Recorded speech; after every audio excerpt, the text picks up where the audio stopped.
পাগলের মতোই তো ভালোবাসতাম, তাই হয়তো সে পাগল ভাবলো। বুঝলে প্রিয়তমা, সত্যিকারের ভালোবাসা কিন্তু পাগলেই বোঝে। সুস্থ মস্তিষ্কের মানুষ তারা তো কেবল স্বার্থই খোঁজে।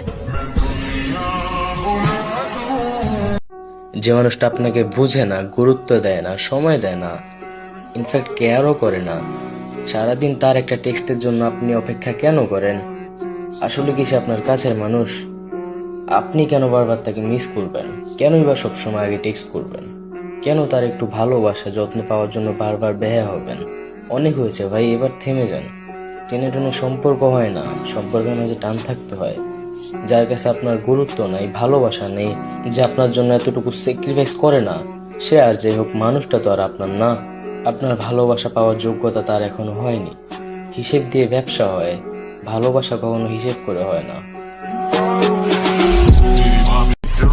শুরুতে যদি বলতে মাঝপথে আমায় একা রেখে চলে যাবা, তাহলে হয়তো তোমার প্রতি এত মায়া বাড়াইতাম না, তাহলে হয়তো তোমাকে এত গভীরভাবে ভালোবাসতাম না। সারা জীবন পাশে থাকবে বলে মিথ্যা আশাটা কেন দিলে? মিথ্যা আশায় থাকার চেয়ে একা থাকায় তো অনেক ভালো ছিল। তুমি জানতে তুমি আমায় ছেড়ে চলে গেলে আমি একা হয়ে যাব, তারপরও তুমি আমায় ছেড়ে চলে গেলে। তুমি জানতে তুমি আমায় ছেড়ে চলে গেলে আমি ধ্বংস হয়ে যাব, তারপরও তুমি আমায় ছেড়ে চলে গেলে। তুমি জানতে তুমি আমায় ছেড়ে চলে গেলে আমি কষ্ট পাবো, তারপরও তুমি আমায় ছেড়ে চলে গেলে। যাক, ছেড়েও যেহেতু গিয়েছ, ভালোই করেছ, ব্যাপার না।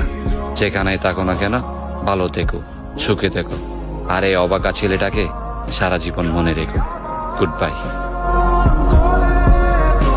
জীবনের কোনো এক সময়ে আমিও প্রেমে পড়েছিলাম, তাই হয়তো প্রেম আর বিচ্ছেদের স্বাদ পেয়েছিলাম। তাকে আসলে ধন্যবাদ দেওয়া উচিত, কারণ তার জন্যই বুঝেছি কেন প্রেমে পড়া উচিত নয়। না, প্রেম ভালোবাসাকে অসুন্দর বলছি না, অপমান করছি না। আমার পূর্ণতা মেলেনি তো, তাই ক্ষোভ জড়াচ্ছি। নিষ্পাপ মানুষগুলো কত সহজেই হারায়, তারা যাওয়ার আগে ভয়ঙ্কর মায়ায় বেঁধে যায়। তারা কি একটুও ভাবে তার যাওয়ার পরে ফেলে আসা মানুষটার কি হবে? না, তারা কখনোই ভাবে না। ভাবলে কখনোই ফেলে যেত না। তারা কি বুঝে তার অভাবে কেউ অগোছালো হয়ে যাবে? না, তারা বুঝে না। বুঝলে কখনোই অভাব বুঝতে দিতেন। 20 বছরের এই ছেলেটা 25 বছরে ঠিকই সফল হবে, তবে আফসোস, যার জন্য এই অসাধ্য সাধন করলো তাকে হারাতে হবে।